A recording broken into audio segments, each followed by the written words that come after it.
Our speaker today is the Republican candidate for the United States Senate, Congressman Barletta.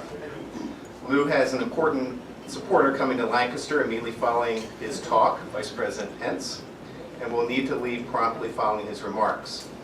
I want to be clear, we have also invited Senator Bob Casey to address the club on other dates, and he was unable to accommodate his speaking visit. Congressman Barletta is a four-term congressman representing the 11th Congressional District located in the Hazleton area. Congressman Barletta serves on 3 House committees: the House Transportation Infrastructure Committee, the House Homeland Security Committee, and the House Committee on Education and Workforce. In 2017, Barletta announced his desire to expand his public service and chose to run for the United States Senate seat currently occupied by Senator Casey. Lou will talk about his background as a small business owner. Lou and his wife, Mary Grace, formed a line painting business. They eventually grew that business to be the 6th largest in the country of its kind. Lou came into political prominence as the former mayor of Hazleton, and as mentioned, is now a member of Congress. Lou will discuss his campaign for the United States Senate.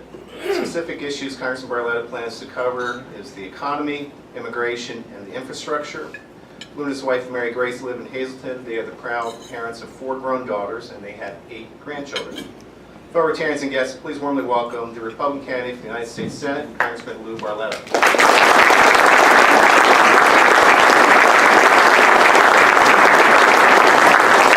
It's an honor to be here and talk a little bit about my background and why I've decided to run for the United States Senate. I tell people this is really, for me, amazing that I'm doing what I'm doing, because I never liked politics growing up. I wanted to play center field for the New York Yankees. Really thought that's what I would do. My father is one of 7 brothers, and those 7 brothers had like 30 of us. So they decided to get in a sand and gravel business, ready-mix concrete, asphalt paving, eventually into road building, bridge building, and they had a built-in workforce. Now that was before there were child labor laws that would have arrested them for what they did to us. But I learned to work hard, and actually believed that that's what I would do my whole life. I didn't think I would do anything else. That's what all my cousins did. I'm the youngest of 4 boys. That's what they did, and that's where I figured I would end up. But when I got in high school, I realized, very few of my family went to college. In fact, in my immediate family, none of my brothers went to college. And I wanted to make my mom and dad proud that one of their boys actually went on to college. So I went to Bloomsburg, studied elementary education while I was there. I married my wife, Mary Grace, who was also studying elementary education. And it was in my 3rd year that I had an opportunity to try out for the Cincinnati Reds. It wasn't the New York Yankees, but I thought I'd get signed by the Reds and traded to the Yankees. So I quit school, went down to Florida, played baseball that winter, and at the end of it, the Cincinnati Reds claimed that I could not hit a curveball, and that seemed to be a problem for them. Wasn't a big deal for me. There are other pitches you could hit, but they wanted you to hit them all, so they sent me home. That was actually in 1978, the Big Red Machine, if you remember. For those of you who are baseball fans, their outfield was Geronimo, Foster, and Griffey. They did not leave Lou Barletta in that lineup. So home I went. Ended up back working in the family construction company. I have 4 daughters. I had 2 by this time, 2 little ones at home. And it was like a low period in my life. So like when you come from a big family where everybody works in the family business and you're the one that's going to go off and do something different, and you don't make it, you come home very humble, and your tail between your legs, and I'm back where I started from. And I felt like a failure, to be honest with you. I felt like I had failed at everything I did. I went off to college and I didn't graduate. Then I went off to play baseball. I didn't make it.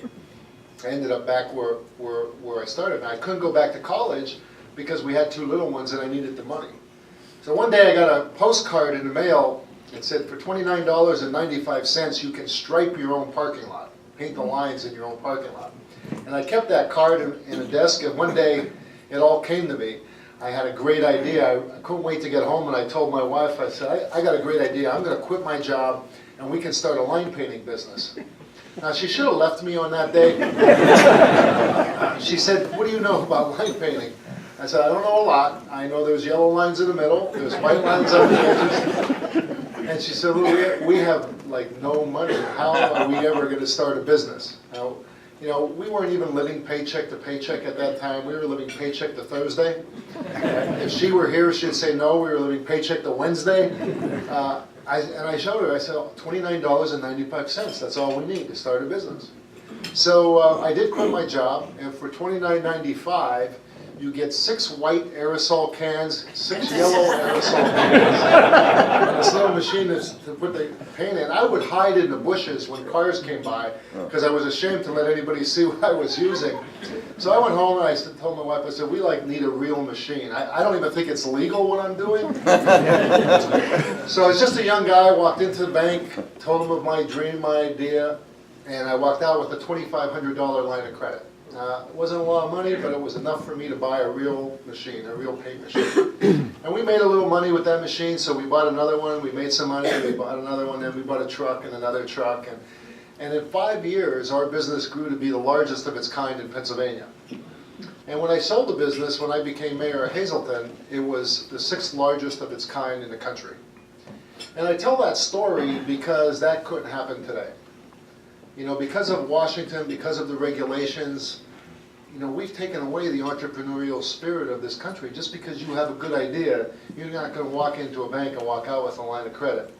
So I start paying a little more attention to government and how it worked and how, you know, what role it played in business. But as we were growing both our business and our family, the politics in Hazleton was really bad during this time.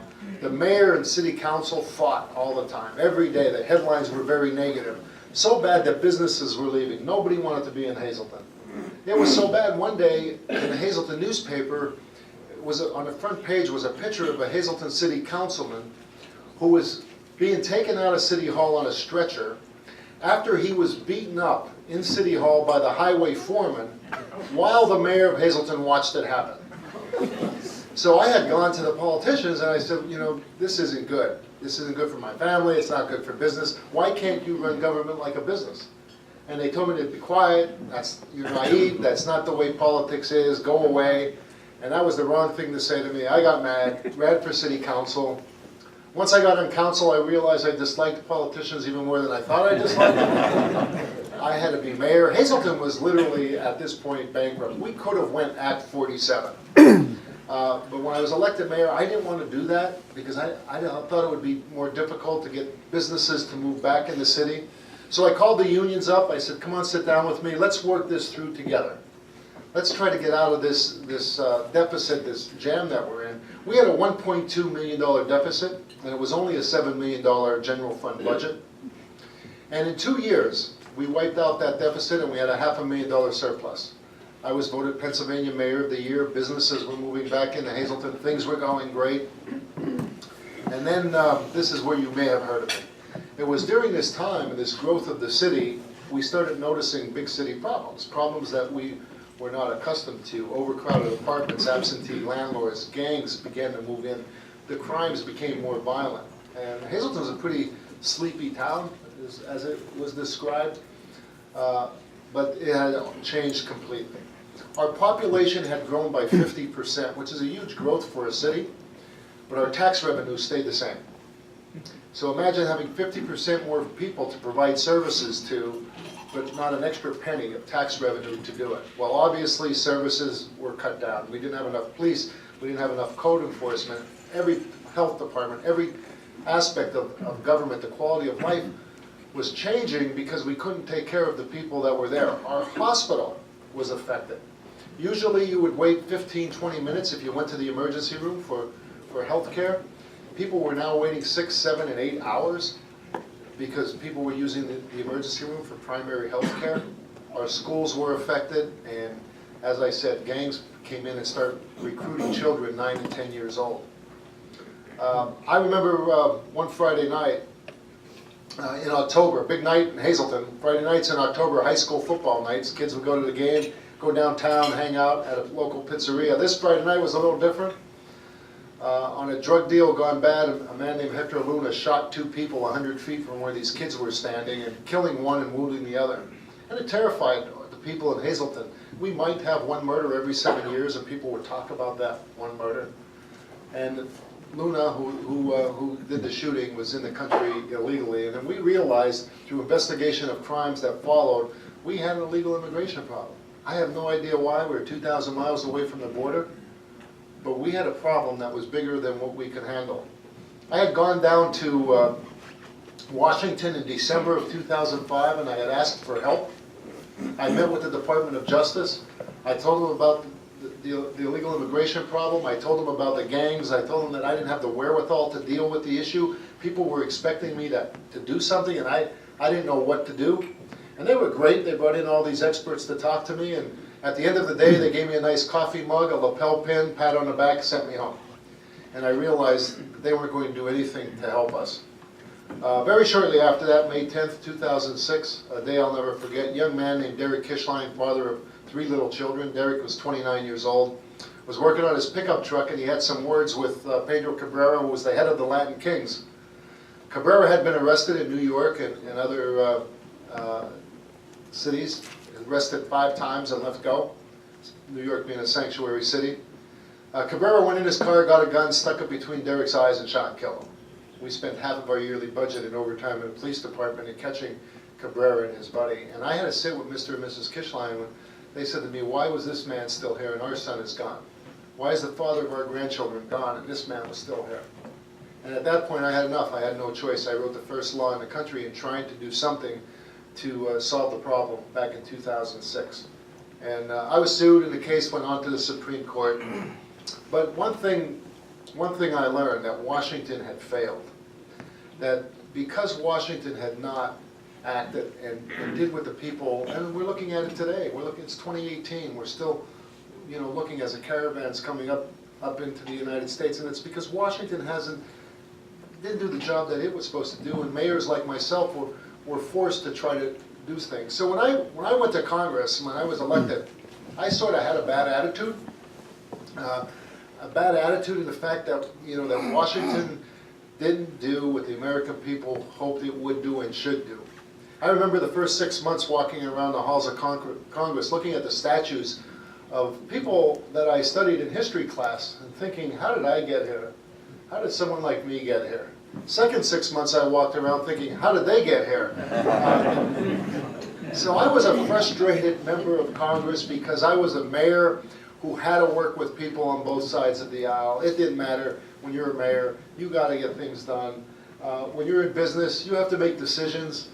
You can't just talk about things. You have to actually act and do things. And I was never a legislator before, and the gridlock in Washington just drove me crazy.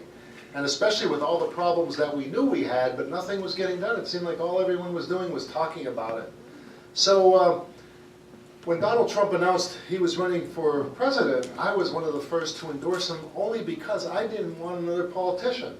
I just didn't want another politician. I was afraid that we weren't going to solve the big problems that were mounting, that the American people were expecting us to fix. And I thought, maybe, what if we try putting an executive in the executive office? Maybe that might work. And so I co-chaired his campaign here in Pennsylvania, and it came down, so why am I running now? I'm doing well in Congress. I'm the chairman of a subcommittee on 3 great committees. Things are going pretty well.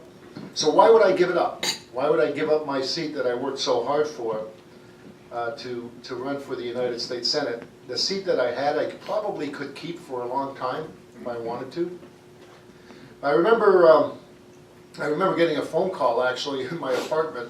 I was with my dog Riley in D.C. and the phone rang and it came up unknown, so I didn't answer it. I didn't know who it was. Rang again, came up Capital Operator. Never saw a call like that, so I didn't answer it. Third call was my chief of staff. She said, answer the phone, the president's calling you. So I did. And the conversation went like this. Hey Lou, it's Donald. Listen, you're doing a great job in the House, but I need you in the Senate. How about announcing tomorrow? And I was sort of shocked, and I said, well, I'll think about it. what do you got to think about it? I'll get behind you, you can't lose, announce tomorrow. I said, well, I think I should talk to my wife. He said, okay, call her tomorrow, or call her when we're done and announce tomorrow. So I didn't announce, but I did begin to think about it. And, you know, something happened, if you remember, when we had a chance to repeal and replace the Affordable Care Act. After we voted 61 times to do that, we actually had a chance to do it. One vote was the difference. John McCain had come in and voted no, and therefore it lost by 1 vote. I thought to myself, you know, if I was there instead of Bob Casey, Obamacare would be gone. How many more times will 1 vote make the difference in the country? What could it be the next Supreme Court pick? And I began to think, you know, you have a responsibility. What did you do? Did you come to Washington for a job? Are you going to worry about yourself and keeping your own job, or did you come here to make a change, to do things that the American people and that you believe in? And I realized that's the purpose that I'm here in the first place.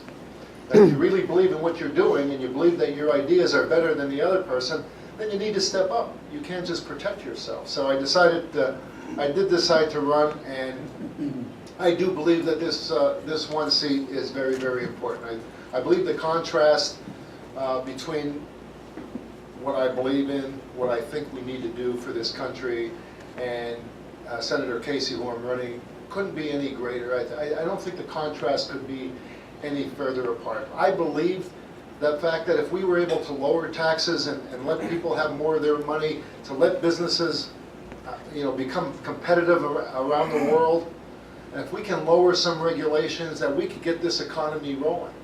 And that's exactly what has happened. You know, we're right now seeing one of the greatest economies that we've seen maybe in our lifetime.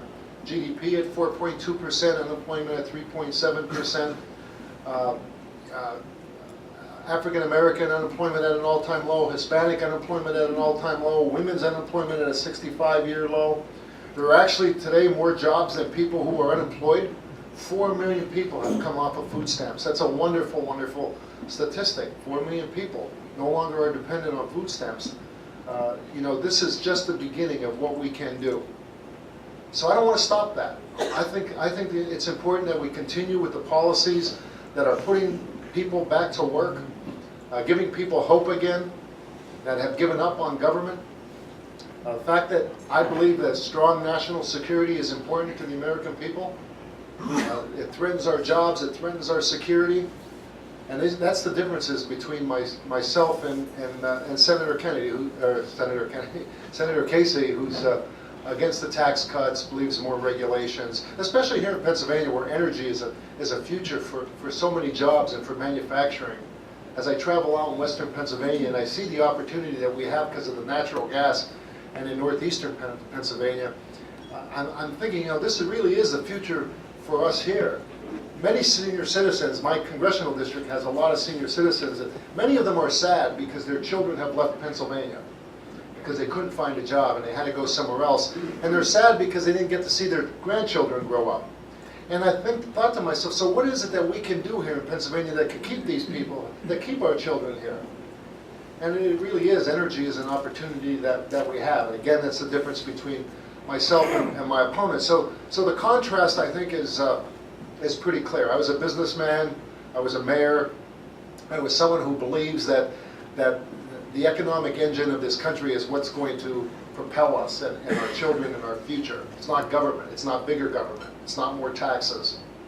Unfortunately, our race has taken a very, very ugly turn here the last month, and many of you may know some about it, but I think when we saw what happened in Washington with the Kavanaugh hearings was a real wake-up call that politics is crawling down to a lower and lower level, and I didn't think that we can get much worse than what we saw.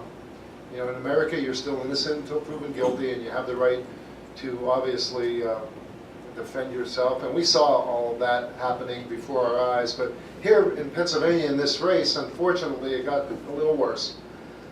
I have 8 grandchildren. My oldest daughter, Kelly, always wanted to be a mom. Had a very difficult time having children, and we were blessed with miracle babies.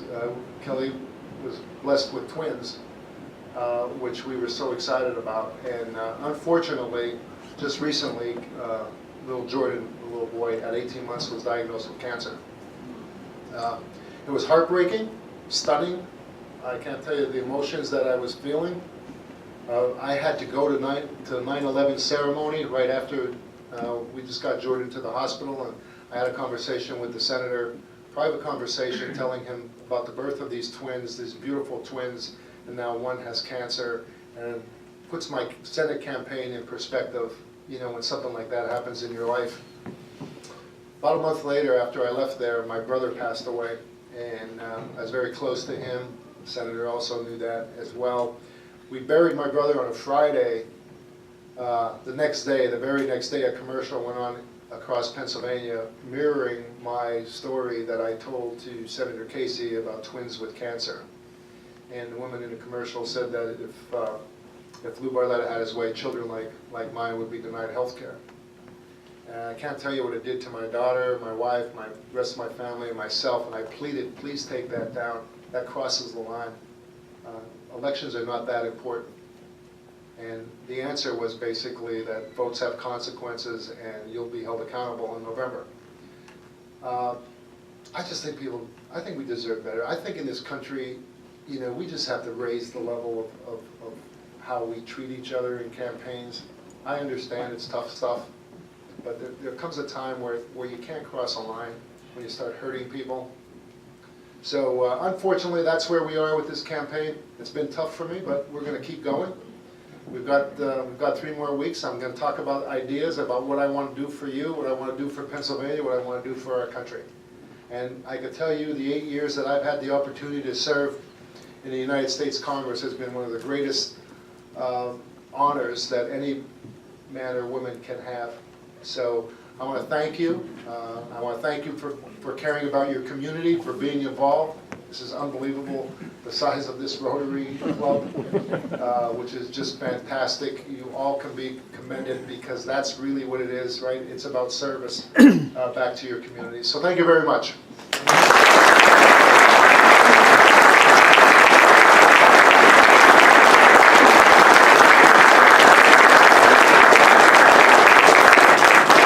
Happy to take a question. Sure.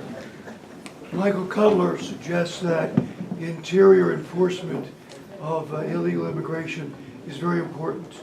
Can you speak to that, please? Sure. It's very important. In fact, it's most important because what happens is when people get into the country illegally and they are in the interior, that's where, I mean, that's the only chance we have of stopping anyone who's in the country, especially the 9/11 Commission study, which is very clear of what we need to do, and that is interior enforcement as well. And in our lawsuit, in the Hazleton lawsuit, it was interesting with the judge, why it's important who we put on the benches. The judge in our case said that it was Congress's intent to have strict border security, but not so stringent enforcement on the interior. And like, I don't know where anybody has ever said that. We need to make sure that we have, and that's why getting rid of ICE is just really crazy ideas because of what ICE is able to do, and so no, yeah, absolutely. We need to actually increase the number of interior enforcement agents that we have. Michael Cutler was a great agent too. You're obviously concerned about health care. What are your thoughts in order to address the many concerns that the people in the United States have concerns Sure, about? and obviously it was the cost of health care that became such a problem. In the business that I had, I wanted to provide health insurance to our employees because you want to keep your employees. And one of the ways to do that is offer a benefit. And at one time we were able to cover the employee and their family. You know, and then as the cost of health care went up, it was just the employee, and then obviously they had to begin to share. And we saw the rising cost of health care. The Affordable Care Act, I don't believe has accomplished, and what our goal was is to try to drive down the price and make health care more affordable. In Pennsylvania, we saw our premiums rise by 114%. $716 billion had to come out of Medicare to pay for the Affordable Care Act. And what we saw now is, especially to those in the middle class, we saw premiums go up and also their deductibles. So many people now have an insurance card, but they can't afford to use it because they can't afford the out-of-pocket cost of the deductible, so many people are not even going to the doctor because of that. So we need to, one of the things we tried to do with the replacement bill that we passed was to let competition help drive down the price. We do believe that competition does drive down the price. Health savings plans as well allow small businesses to pull together so that they can go out and get health insurance for their employees. If we could still encourage and make healthcare more affordable for employers to cover it for the employees, I believe most will, because they want to keep their employers. But this is something where we need to come together. I think any bill that's developed by one side only on either way isn't going to be good. I think what we should have done is gone through what's called regular order. And regular order means that it goes to the committees of jurisdiction, and you let everybody have some input into it. If you have ownership from both sides, Democrats and Republicans, we have a better chance of getting something that maybe we don't agree with everything on, but everybody's going to try to make it work because they've had some input on it. And I think what you're seeing is that, the Democrats, when they had control, go with their plan, and then Republicans have control, try to do theirs. We need to have bipartisan input to come up with something that will, drive down the cost of health care, because nobody wins when you can't afford to take care of yourself. So once it would go to the committee, then it would go to the floor. It would have to come out of those committees with bipartisan input.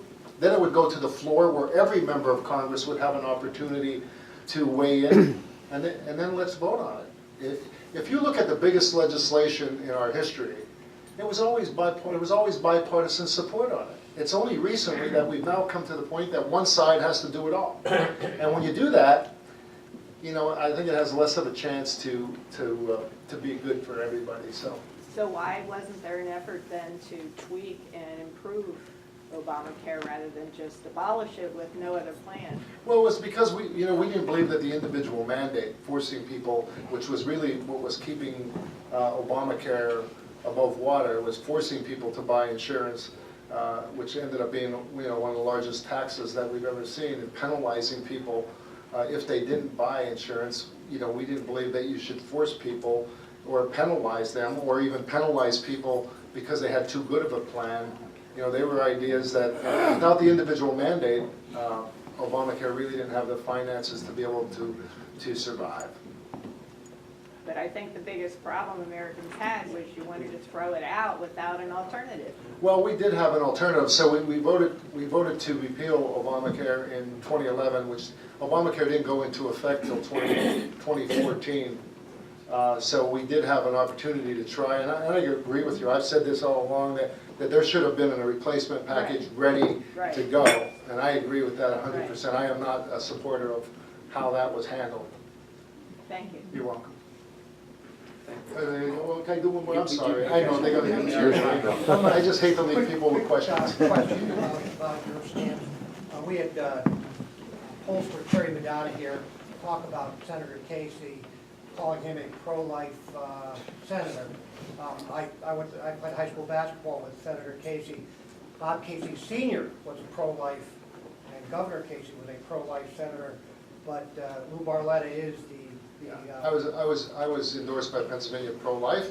I was also endorsed by the National Right to Life. And then if anybody had an opportunity to see our first debate last week, the senator said that he was a pro-life Democrat, and I nearly fell off the podium because he has a 100% voting record with NARAL, National Abortion Rights Group, 100% voting record.